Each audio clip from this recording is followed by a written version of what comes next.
Hello and good morning, everyone. Welcome to the Polar Bears International and Explore.org Beluga boat. It is Thursday, July 25th. You're here with Captain Tara, and we are coming to you live from the Churchill River here in Churchill, Manitoba, Canada. If you're just tuning in, you can see we're out on the water on that on-deck cam, and I think I've managed to capture our Canadian Coast Guard ship in there, the Vincent Massey. We might have missed that yesterday on our feed, so that's what you're looking at here at the Port of Churchill. But before we get going for the day, I'll just acknowledge that we're operating on Treaty 5 territory here in Churchill. So traditional homelands of the Cree, Dene, Inuit, and Métis people of Canada. Buckle up your life jackets. I think we are in store for a super fun day on the water today. The weather is beautiful. The smoke has cleared. It is much less smoky than it was yesterday when that weather and wind was just pushing that into the river. Things are nice and clear today. The sun is rising, and it is just like a great temperature to be on the water. We've got our long sleeves, no jackets so far, and we're excited to be out here. The water conditions look great, and we've already spotted some beluga whales. So we're heading to the west side of the river currently to see if we can't find some feeding behavior or some interaction from our beluga buddies, but I welcome you all joining us today. We will be on the water and broadcasting from 9:30 this morning, 9:30 Central Time here in Manitoba for the next 4 hours. So we'll be with you till about 1:30 Central Time. So thank you to everyone for joining us, and we're so happy you're here.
Hello, Beluga buddies. Thanks for sticking with us. We've traveled a little bit further upriver here. Upriver being south, it's always a backwards tongue twister for me, but we have found a large pod of whales now. Definitely exhibiting some feeding behavior. Lots of juveniles actually showing their tails too, as perhaps they're diving down a little bit deeper. So we're just pulling up on that. Currently a lot of them in front of us, but as we continue to make our way into the river, we will see them show up on the on-deck camera. We had a couple trailing behind us for a minute, but I don't know if they did make an appearance on the underwater camera yet. If it is your first time joining us, you'll notice that you do have the ability to switch between the on-deck and underwater camera pretty easily. Our moderators have posted some information right at the top of our message board. So if you're not familiar with where Churchill is in Canada on the Hudson Bay, there's a little map. And if you want to see kind of what the river and the estuary looks like, there's also a map of that and some satellite imagery, and then a highlight reel from explore.org. And if you kind of just scroll down a little bit more to yesterday's footage, Cloud posted something at the end of the day that was some beautiful footage we captured of 5 or 6 dolphins kind of making an appearance on that underwater camera, doing a little swim by. So you can see just how graceful those belugas can be. But yeah, we are in the mess of it now. So thanks for joining us. Hello, Judester. Good morning to you and all our other moderators and viewers. I'll just introduce my guests on the boat today, too. We've got Jacqueline back, who is a beluga whale expert visiting us from Quebec and Ontario, depending. But she studies the beluga whale population in the St. Lawrence River, so the most southern beluga whale population that we're aware of. She is the only person I've ever met who has seen a beluga whale and narwhal hybrid. And then we've also got Kai, one of our polar bear ambassadors for the summer, polar bears international ambassadors for the summer. And then we've got Carla, who's visiting from the Assiniboine Park Zoo. She specializes in animal care. So she's really excited to be up here on the boat with an opportunity to see what this field work is like. So we've got animal experts and beluga experts, and of course just me, Captain Tara, on the boat here. So if you do have any questions, don't be shy. Post them on the message board. Really kind of gets the conversation flowing, and we sure do like to see that. So thanks for tuning in.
Okay, friends, you should be seeing a whole bunch of whales any minute now on that on deck camera. They're moving around, feeding a fair bit today. Right now, we're seeing them kind of in the middle of the river, whereas the last couple days we've seen them a lot closer to shore while feeding. So we've made our way to the middle, and we're on the outskirts here, and hopefully, with the sunshine on that on the river, you're not too blinded by the light reflecting off the water. But yeah, hundreds of whales.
Hello, Beluga buddies.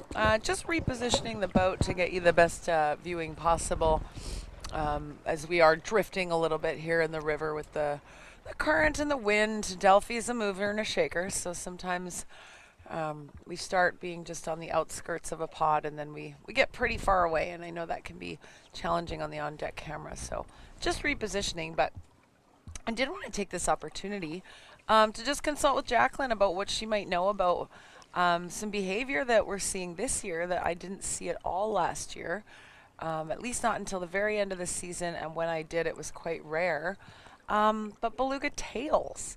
So most other whales, if you've been traveling to other parts of the ocean, you'll note that humpbacks is a prime example, often showing their tail, and that's how we identify them with citizen science projects. And they have spots and different markings on their tail, and we're basically always seeing them, so that's what we use to identify. But with belugas, that's not like a main focus. It's more of the body, because we see that behavior when we're feeding. But this season in Churchill, it is just whale tail central.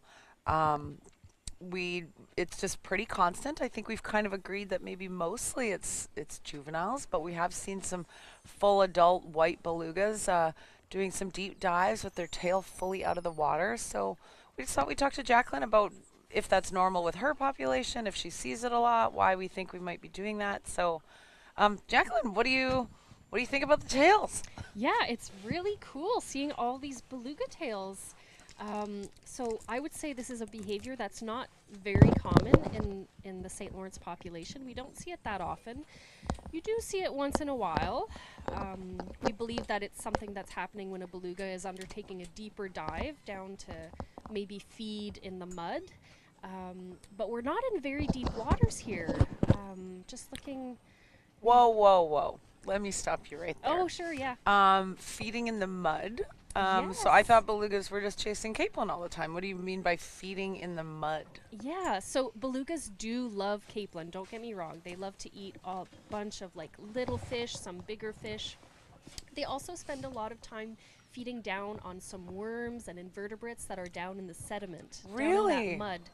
And you'll sometimes see belugas kind of coming up to the surface just streaked with mud because they've been down digging around in that sediment. Obviously getting gritty because, I know if I have anything on my face and I swim through the water, it's going to blow off or come off at the water. So if you're seeing them have muddy faces, they must be just right down in there, Oh, hey? yeah, yeah. So they're probably actually echolocating into the mud to locate some prey items that they can kind of stick their faces in and really get in there and Oh, get those that's worms. that's crazy. Yeah. Yeah, because I guess we see crabs sort of bury themselves on the beach. I'm sure there's lots of other animals in the water that do that. That's wild. I had no idea about that, and I guess that would also explain when we see some.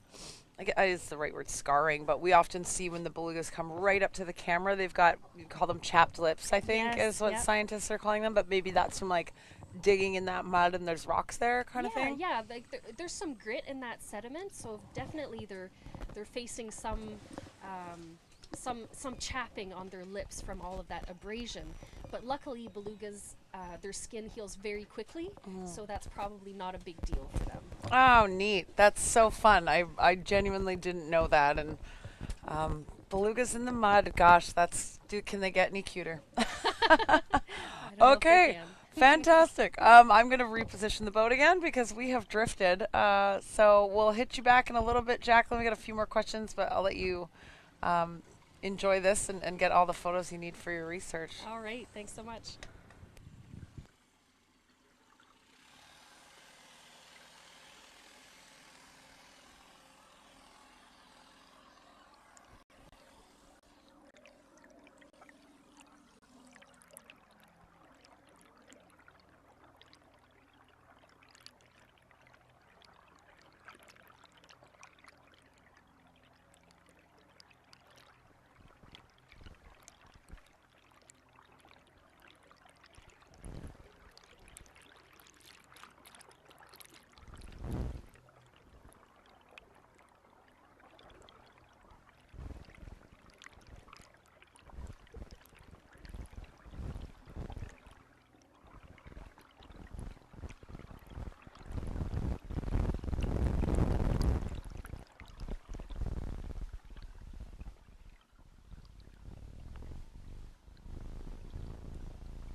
Hey, friends are moving a little bit further upriver to try to get on the other side of this feeding frenzy, but currently large numbers of whales off our starboard sides, that is the right side of the boat, as we are trying to travel alongside them and not disturb their feeding just to our right. So might be a good time to try to pan our camera to the right side. There are a ton of whales here. Absolutely, hundreds of whales, really focused on getting that Cape Lynn and fattening up. So do enjoy the show, and hopefully we'll get a couple drive-bys as we make our way just beside them.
Hello, Beluga buddies. I just noticed we've had a few more people join, so I just wanted to come on and give you an update about our day. You're here with Captain Tara, and we are on the Churchill River in Churchill, Manitoba, as always, broadcasting live from Delphi, the Beluga boat. So what we're seeing today, we're just in the mix of it.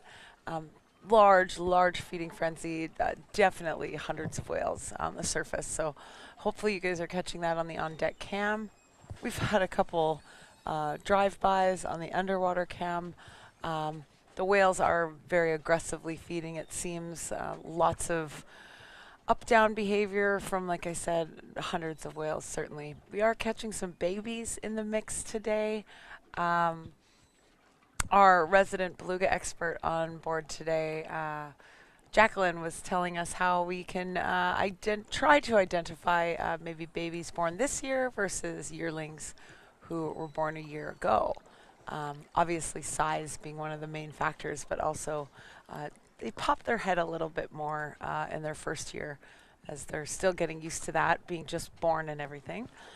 So she kind of said when we see that little popping behavior from babies, that's a good indication that it was probably born this year as opposed to being a year old.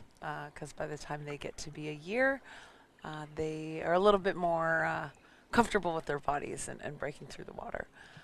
But hopefully you guys are seeing some of that on the on-deck cam. And I just wanted to say welcome to a few of the new joiners. So it looks like Valerie D is here and Being Still showed up. So good morning. Hi, Pete. Good to have you guys and appreciate those pictures.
Well, folks, these whales are on the move today. We are up and down the river, left, right, and center, putting that work in for our camera operators. So I am just trying to, as we travel up the river or south, I am trying to keep the whales to our starboard side. They are very focused on feeding, so tons of activity with the feeding. We're lucky to catch them on essentially a drive-by for our underwater camera because they seem busy. There must be a ton of capelin because there's a ton of whales, and boy, are they getting fed. But as we go south, I'm trying to keep them just on the starboard side, and that is a little bit of our slowest journey until the tide turns here, and then hopefully the wind and waves and current won't make it too difficult and too bouncy for us as we head back out towards the bay on another loop.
Hey folks, we're back here on the Churchill River, about halfway through our tour this afternoon.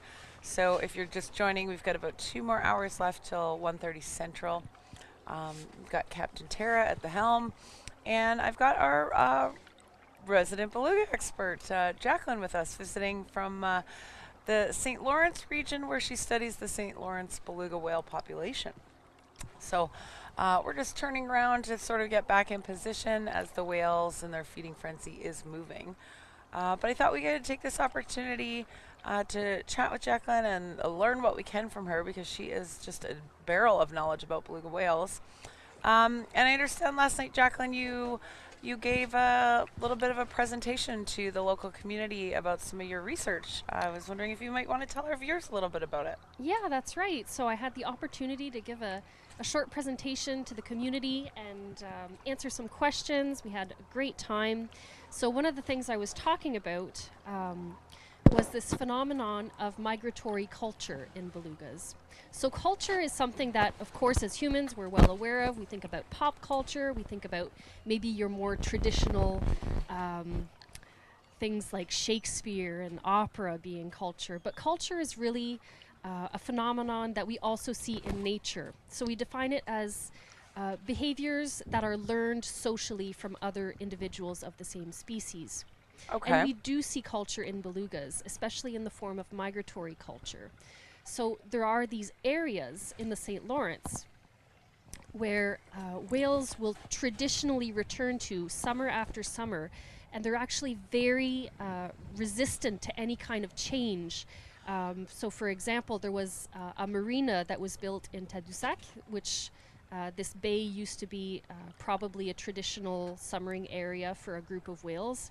And it took the construction of a marina and like very extensive sort of urbanization for those whales to eventually abandon that spot. So these areas are, we think, traditionally handed down from mother to calf over decades, centuries, maybe even millennia. Wow. So, if I'm hearing you correctly, it's similar to the way, like, I know about like African elephants. The matriarch grandmothers are teaching, and we don't quite understand how, but the paths to walk to water and certain times a year. That's kind of what you're talking about. That's exactly right. So these whales are learning from their mothers. So beluga calves will stay with their mothers for several years, probably on average about 3 years. So they'll be undertaking several migrations with their mother before they become mature and able to kind of move about in the water on their own without their mother. And so during that time, they get a chance to learn those migratory routes that their mother has learned from her mother, and so on and so forth, which causes these migratory routes to be very culturally resistant to change. And the same can be said for summering areas. So for example, the whales that are in the Churchill River are thought to form a subpopulation of whales that are traditionally returning to this area every summer. So it's likely that we have about 3,000 whales that come to the river in the summer, and it's likely that it is pretty much the same 3,000 whales that come back every summer. So, like a real sense of community, almost like this is our summer town, and then we head off to our winter town. Or That's exactly right. So we have these whales that are coming to these summering areas, interacting socially with each other, and we do refer to these as communities. So in the same sense that we use communities for humans, we believe that there are whale communities, specifically beluga communities, in the St. Lawrence and likely in Church as well. can I just side branch before you continue? I wonder if it's the same sort of way, because I know we've also got Seal River nearby, which is also like an estuary for nursing and coming to every year and birthing of the calves and whatnot. But if it's sort of the same whales all the time, do we worry about like breeding within whales like too close together because it's the same group of people? Like, is there any worries or instance that you'd concern that you see, like, I don't know, essentially the too close of relatives breeding together? Sure. That's a great question, Tara. So interestingly, that's actually not a big concern for us. And the reason for that is that a lot of beluga populations in Canada actually share the same wintering areas. So they'll be wintering in the Arctic Ocean. And a lot of beluga populations that summer in different areas will actually be wintering together on the same wintering grounds. And that's during a time when a lot of breeding will be happening. So interestingly, you can often have females that will be breeding with males from different populations. And so you get a lot of genetic flow that way. You get a lot Okay. of mixing up of the genes. Interesting. Um, But then Possibly. essentially going to hang out with their fam jam for the summer to Exactly, raise their young. exactly, exactly. There are some populations that don't winter with other populations. For example, I'm thinking of the St. Lawrence population, of course, also the Cook Inlet population in Alaska.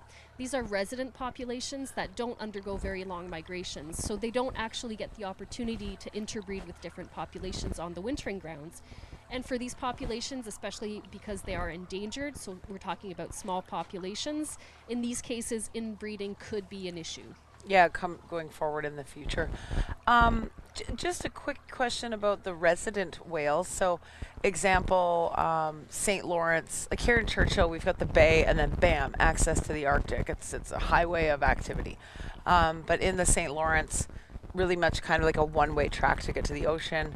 Alaska with the Cook Inlet, I'm not 100% familiar how far it is for them to get out to the ocean, but um, are these whales, are they historically known to be in that area, or do you think like shipping traffic out of Alaska and the St. Lawrence, which is, that's a one-way ticket in and out, has that sort of maybe restricted their movement, or have they always been resident to that area and not leaving? Yeah, so as far as we know, they've always been resident. This seems to be a really long standing behavior that we see in these populations. So I think it's unlikely that shipping has had that kind of impact, but it's going to be really interesting to see in the future, as unfortunately shipping activity is increasing pretty much worldwide, particularly in the St. Lawrence as well. It's Yeah, going I to be know. interesting to see how that kind of human activity is going to be impacting the behavior of the whales, and possibly, who knows, maybe causing them to move away from some of their traditional summering grounds. Well, yeah, that's interesting because you said that one marina being built and then they sort of left the area. I wonder at what point, in the St. Lawrence, so much traffic, so many major cities off that route and using those shipping lanes. At what point are they like, let's head out to the Atlantic for a bit, and if that takes many years or generational knowledge, or some matriarch decides one day and they go check it out. Yeah, I suspect that it would take many, many years, decades, maybe even centuries for the whales to abandon those traditional summering grounds. But who's to say possible that we'll have some groups of whales that will be very innovative and will maybe start exploring different summering areas, as of course the capelin and the cod populations are impacted by global warming in the St. Lawrence estuary. Who knows, maybe they'll find out where the fish are going and follow those food sources.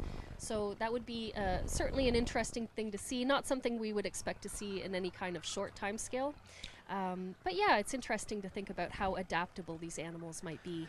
Yeah, and I know some populations do struggle at times with, just going back to the elephants in Africa, like with them, populations increasing in Africa, and more like infrastructures being built. Sometimes that is infringing on certain routes that elephants have taken for centuries. So humans are then learning that the elephants aren't detouring, essentially they're just going to walk through your fence. Mm. Yeah. But so now as humans, we're adapting to that behavior a little bit and recognizing that maybe they don't need 100 kilometers to walk through an area. They're incredibly smart. They need a small window that's safe and protected. And Yes. I know sometimes they're finding that they've got their one little spot, their gap in the fence, and elephants cruise through, and it's happy for them and happy for people. So maybe that's, if we see that, that's something that we can adapt to as well. For sure, and that's where research really comes in. We want to be learning about those migratory routes, learning which areas are important for certain groups of whales, so we can protect those areas and make sure that we don't see astronomical increases in shipping activity through essential whale habitats. Absolutely. That's so awesome. And I think that's why the work of you and people like yourself is so important. Kai and I are two non-scientists in the boat, just giddy with glee here about getting to hang out with resident experts on the Beluga boat. Well, So thanks so much. so grateful. What else were you? Did you have more thoughts on your community studies, or was that kind of just the migratory is where you're specializing? Sure. So I can share maybe one more interesting tidbit, maybe kind of a sneak peek on some of the research I'm going to be working on in the next upcoming year. So Ooh. one thing that we are hypothesizing is that these whales that are using these traditional communities or these traditional summering areas, we suspect that they might actually have some vocal differences between summering areas, and we call these vocal differences dialects. So that's essentially very similar to our human dialects, where if you're going down south, you might hear some different vocabulary than you would on the East Coast, for example. Or like, just to even make it like a more extreme example, like if you go to Ireland and Scotland, they have different words for things, and you're kind of like, what is that slang for? Or like in the UK, their slang is different. Is that what you're kind of referring to? Yeah, exactly. So it can be so different that you might travel and find yourself having trouble understanding the folks that are living in the new area that you're visiting. Yeah. So, for example, I've spent a lot of time in Newfoundland, and when I first moved out there, I gotta tell you, sometimes I struggled to keep up with some of those people. They sure do talk fast. Oh, heck And yeah. of course, the vocabulary is a little bit different. Like, hold on. I think it was Kayla, one of our polar bear ambassadors, polar bears international ambassadors, caught me saying like hot minute, and apparently I say that a lot. She's like, "What is a hot minute, Tara?" So I had to like go back and explain, or hot laps. I was saying hot laps. So I had to go back to like it's like a motocross term where people are doing warm up laps at the beginning. So I was teasing her. I said, "You're just doing hot laps around the kitchen," and she's like, "What is a hot lap?"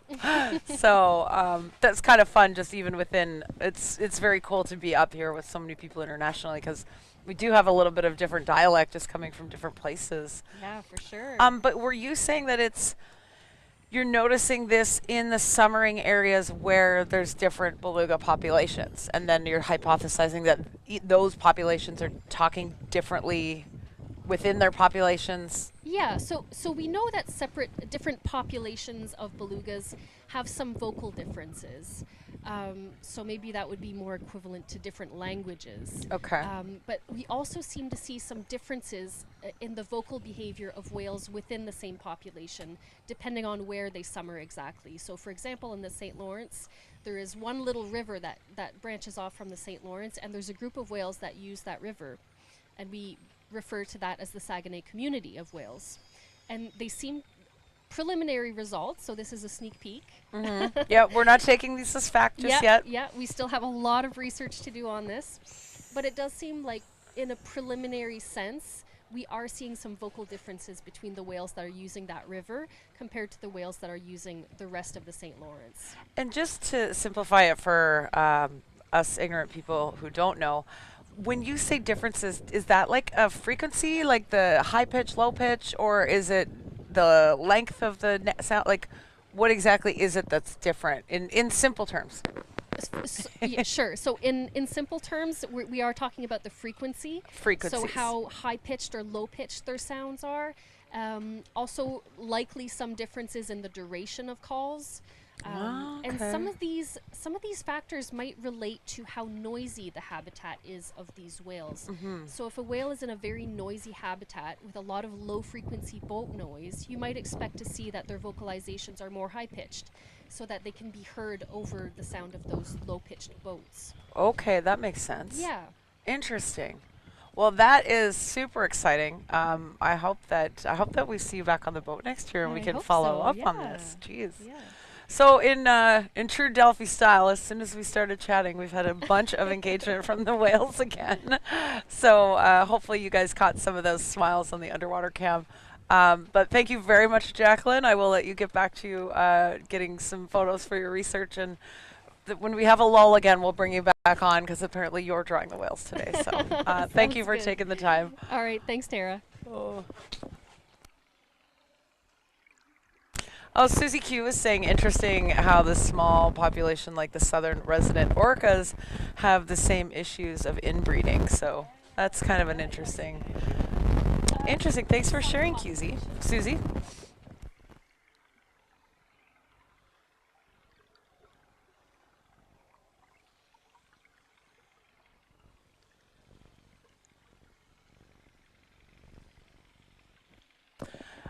Susie Q, that's a great question, and we just kind of kept talking about it for a quick second. I thought we would share it because it sounds like Jacqueline does have some information about that. So I was just saying, I wasn't aware that there was orca inbreeding in that area.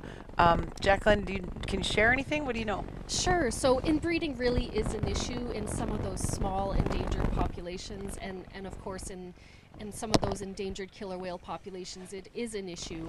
We're talking about populations that were historically much larger, so interbreeding or inbreeding really wasn't an issue because animals were able to breed with a lot of different individuals that were more distantly related. And of course, the smaller the population gets, the more likely you are to see that kind of inbreeding happening, which brings about all sorts of genetic issues for the animals, and you Yeah. might end up with animals that are, excuse me, not well suited to the environment. Is that something that you guys are catching onto visually, or doing like from like autopsies or something after the fact? Yeah, so there's a lot of genetic sampling that happens. I can speak personally for the belugas and the St. Lawrence. We do a lot of genetic sampling using these little darts that you can shoot at the whales with a small crossbow, and you get a little tiny blubber sample, and then from that you can get a lot of genetic information. And I believe the same kind of genetic sampling is happening in the resident killer whale populations. Neat. So, I mean, in really simple terms, kind of like, tiny isolated human populations. This has happened before, and sometimes not detrimental, sometimes severe handicaps. Just it's a crapshoot, right? We don't really know what's going to happen, but ideally want to avoid it. Yes, yeah. Fair enough. Okay, thanks for that awesome comment, Suzy Q. Like, your guys' questions really promote our discussions and get the creative juices flowing here. So we appreciate that, and thank you so much, Jacqueline. Yeah, thanks so much.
Hey, Beluga buddies. So happy to see that we're getting all kinds of engagement on the underwater camera now. I just want to say hi to Sergeant Pepper, Michelle. I don't think I've seen you on the message board yet this year. And I just want to say welcome back. It's Captain Tara. So super excited to see yet another familiar name from our snapshot viewers. Hi, Winter Rose. I see you've joined us too. And Stilling. Great pictures out there. Really appreciate that close up of that beluga face. That's a great shot.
Hello, friends.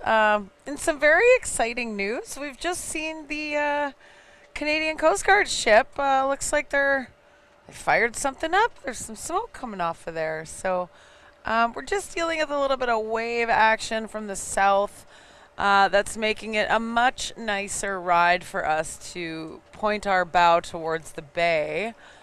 Um, I don't. You might see here. I'm trying to turn the boat a little, and those waves are now going to hit our broadside of Delphi, so it makes it a little bit rougher when we're getting hit on the side, and then also to put the nose of the boat into it. It's a much nicer journey to flow with the waves. But I thought it might be very exciting if that boat's firing up its engines, that we might be able to catch it leaving the port, which is a rare occurrence to have boats at the Port of Churchill anyway, let alone catching one as they're coming in and out. On top of that, having it be a Canadian Coast Guard ship. So I'll keep our eyes peeled on that, and if I can manage to get our camera pointed in that direction, it is the large red and white vessel that you will see at the port. So hopefully you guys will catch that as I turn the boat here a little bit. We'll see what we can do to keep it in the camera if she decides to head out, or maybe they're just doing a test run. Stay tuned. But big red and white Coast Guard vessel, probably specializing in some Arctic adventures. Thought that was kind of a cool thing for you guys to see.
Well, folks, I'm sure you can tell from our on deck camera that we're battling a little bit of conditions here on the water. Not too unpleasant, thankfully, but just a little bit challenging to hold the boat in one spot. But I'm sure you can see that on deck camera is moving a little bit. So just a little bit of wave action, making it a little bit harder to spot the whales.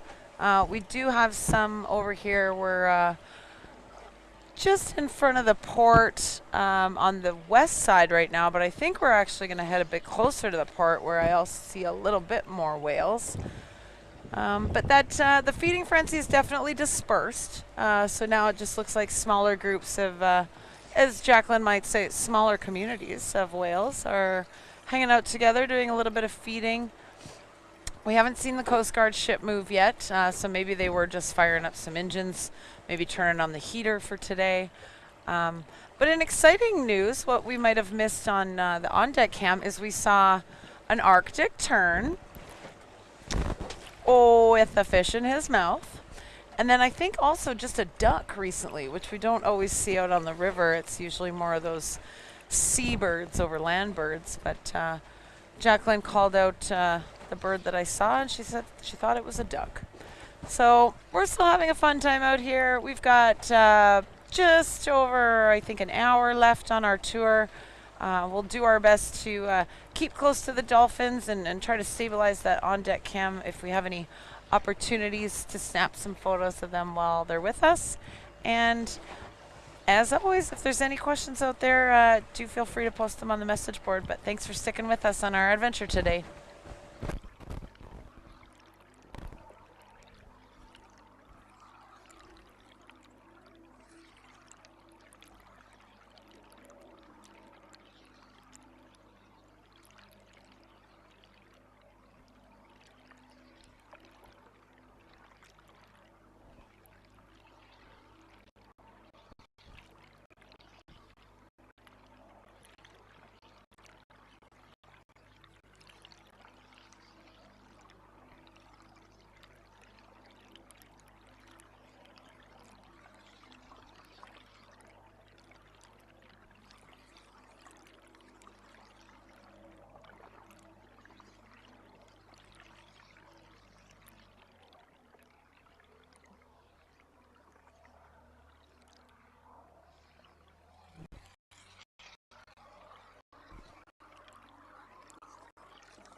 Hey, Beluga buddies. If you missed us at the beginning, we're joined today by Jacqueline, who we've heard from a couple times, our resident beluga expert visiting from the Ontario, Quebec area as she studies beluga whales in the St. Lawrence. And we have Carla up on a special trip from the Assiniboia Park Zoo. She's in animal studies. So super excited to highlight the marine area and get out on the water with us. We're glad to have her. And also Kai, our Polar Bears International ambassador for the summer. We heard from him, I think, last week. You were on the boat, Kai, a couple times. Yep, that's right, and happy to be back today. We're super happy to have you because, unfortunately, you are leaving town tomorrow, aren't you? I know, I'm headed back out tomorrow, and yeah, it's a bit sad. I've had an excellent, super fun time here in Churchill. I'm getting a little bit distracted because I do see some movement over on the Coast Guard boat that's over there. Oh, exciting. What do you see? The crane seems to be moving a little bit. It is on the right side of the boat, now moving towards the back. Oh, that would explain the puff of black smoke we saw because you got to fire up those diesel engines to operate a crane and do some heavy lifting. So maybe that's the smoke that we saw as opposed to movement. And then I don't know if the camera will catch it as well, but it also appears that there's going to be a plane coming over the boat as well. Oh, nice. And some diving birds I see. A whole bunch of different transportation activity going on over there. Well, I can see we've got it in the camera now, but it is a bit far away because we are on the west side. Not sure how well we're able to zoom in from there, but we'll keep everyone abreast should more interesting things happen. But what I did want to share was yesterday was pretty exciting. Okay, tell us about it. Tara and I both arrived here 3 weeks ago, and I have been desperately waiting to see my first polar bear. And last night, Jacqueline and I both saw our very first polar bear. Hooray! And I could not have asked for a better polar bear sighting. It was the most beautiful sunset around 9:30, 10 p.m. And it was super peaceful. The bear was sleeping, raised its head a couple of times, gave a big shake at one point. It was really great. I think I might be under the impression that this is a female bear as well. Did anybody confirm that with you yesterday, Kai? It's definitely hard to tell. It definitely did not look like an adult male. That's what we can say for sure, almost. But it could be a juvenile male or a female. Interesting. It was hard to tell from the distance we were at. Yeah, I've seen a couple videos now, and my partner, who's also up here for his first summer, which is exciting. He happened to see that bear on the way home from work too, and did have some footage of the bear kind of standing up and doing a cute little stretch. And I know it can be really hard to tell the differences between male and females. So what we know from our interpretive center guides is the males have more of a sort of straight, elongated neck, where sometimes with the females we can see that they've got more of a rounder head. Would you concur I'll with the add on to description? that and say that so males do tend to have a very cone-shaped head. Cone-shaped. And this is why, for instance, you can't track male polar bears using a traditional collar. Yeah, because they can just slip it right off with their paws, right? So if anybody has a dog that like has too loose a collar or just a funny shaped head, they can take them right off. And I would also say that, polar bears are what we call a sexually dimorphic species, meaning males and females are very different sizes. Males are quite a lot larger than females, which is why we could say yesterday that it's very unlikely that what we were seeing was an adult male. But on the bright side, the female we saw, or the bear we saw yesterday of unknown sex, was out there and looked nice and fat. Probably had a great time on the ice. Looked like it just got back pretty recently. One of the bear experts in the car with us yesterday when we were bear spotting was saying that she could still see that the bear looked wet. So either they had just gone for a swim earlier in the day, or potentially they had just gotten back, having swam off the ice. Awesome.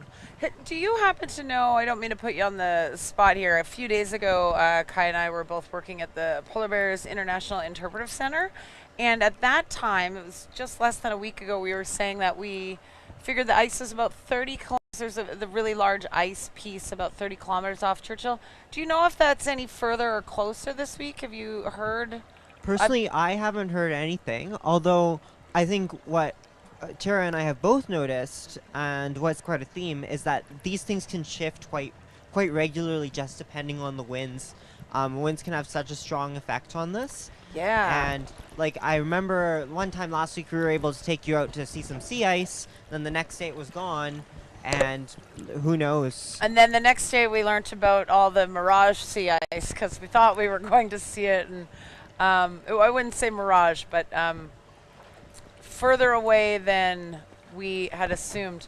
I'm gonna give you a Yeah, I was just sorry, gonna pause. yeah. No, I have think at her. Tara and I are both quite excited here as we're seeing some activity here in the river as the Coast Guard boat has just left the dock. Yeah, the Coast Guard boat, the Vincent Massey. Kai and I were both kind of freaking out a little bit here. Very exciting to see a boat leaving the port of Churchill. Very often they come in and leave under the skirts of darkness, but it looks like the Vincent Massey is heading out. So I'm so glad we got to share this with everyone and that we're on the water to see this, because from what I understand, this definitely is not an everyday occurrence. Heck no. Maybe I'm actually shocked we've seen 2 boats in Churchill before the end of July. But again, I am just battling a little bit to get up the river and hopefully put that I'm gonna turn around here and do my best to put that in the on-deck cam. Just because at the exact moment we are not seeing some beluga whales, so what we can see is the old Vincent Massey.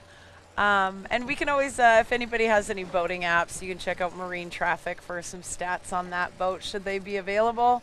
Sure looks like he's moving pretty slow there. Hey, Kai, I kind of had to double take that he was even off the port.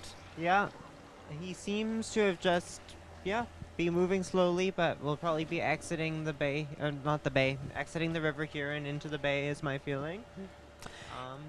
Yeah, Kai was commenting earlier that he was surprised that a ship so big is able to come in, and I was explaining that every year the tugboat that we're so familiar with from the Port of Churchill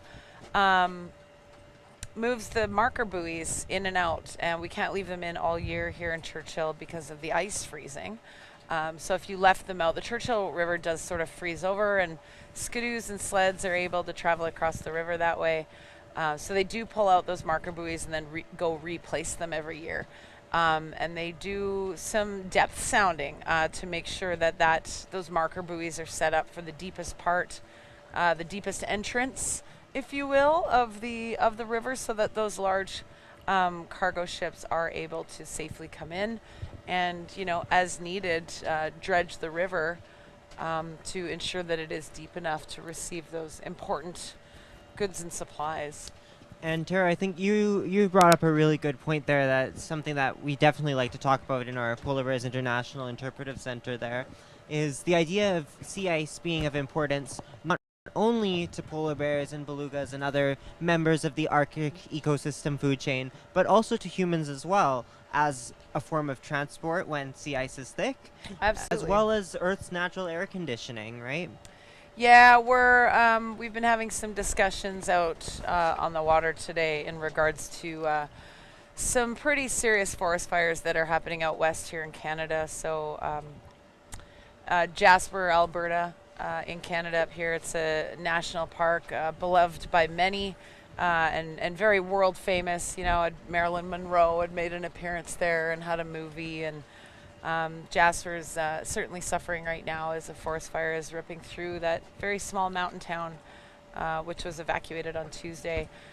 So we were just discussing, how the fires have just been increasing in size and strength over the last couple years, and relating that to sea ice and how it does act as the Earth's conditioner and helping to control climates, and keep everything cool worldwide, not just in the Arctic. So that is the focus of Polar Bears International, is to protect sea ice, the polar bear habitat.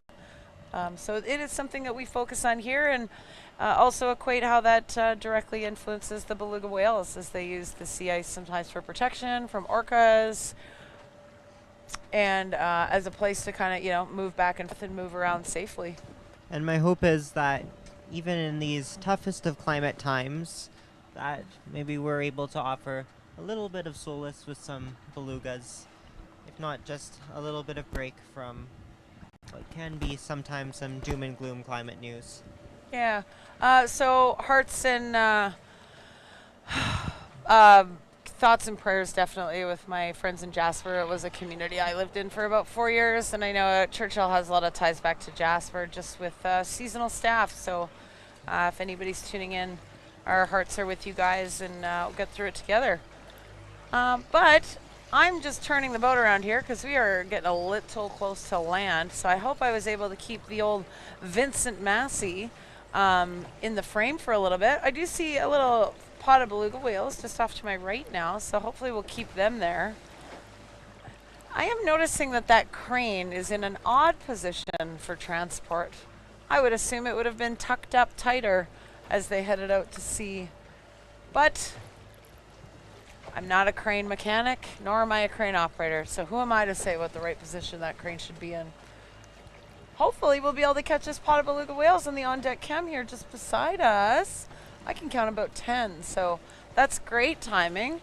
And as we get close to the Vincent Massey, I'll see about turning that into view for you guys.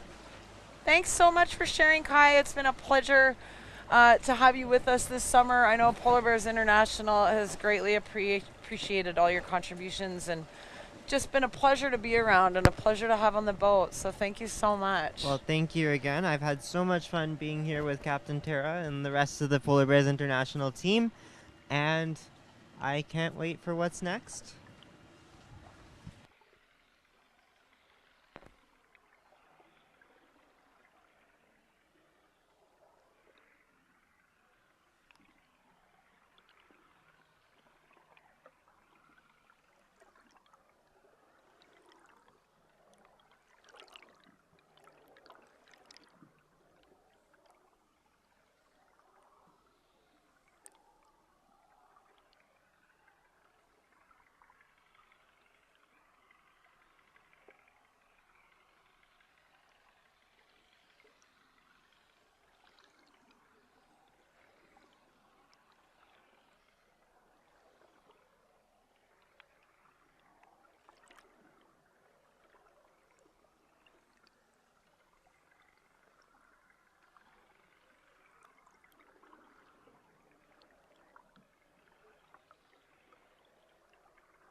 Hello, Beluga friends. Oh, if you're still with us, thank you so much for sticking it out.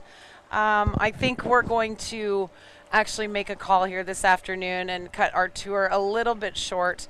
We were scheduled to be on till 1:30 Central Time, so I'm about 40 minutes early. But unfortunately, we're just not really able to safely make our way across or up the river. The only real comfortable way to go is north, and eventually we do have to turn around. So I think we've just kind of been battling that a little bit long here, and we don't want it to get any worse. So I think we'll shut her down for today and hope for better conditions tomorrow. If you haven't been with us, tomorrow is Friday, so please join us from 10:30 a.m. Central Time to 2:30 p.m. Central Time here in Manitoba. Again, we always try to be on the water for 4 hours every day. Thank you so much for sticking it out with us today. Conditions were challenging, so as always, cam operators are my heroes. Thank you guys for your help. And to the viewers for all the snapshots. I know things are, again, challenging today with the conditions and the wave action, but you guys did a great job, and we did get some sweet shots on that underwater camera. Lastly, but certainly not leastly, I want to thank Polar Bears International and Explore.org for putting us out on the water. Even when conditions are tough, there is no bad day on the boat here in Churchill. So special thanks to Jacqueline for her time on the mic. We appreciate you a lot. And Kai, so happy to have you here this summer. And Carla, I hope you've enjoyed your time on the boat here in Churchill. We look forward to hopefully seeing you guys again next year. And thanks so much again. We hope to see you guys tomorrow. Have a great day. Captain Tara signing off.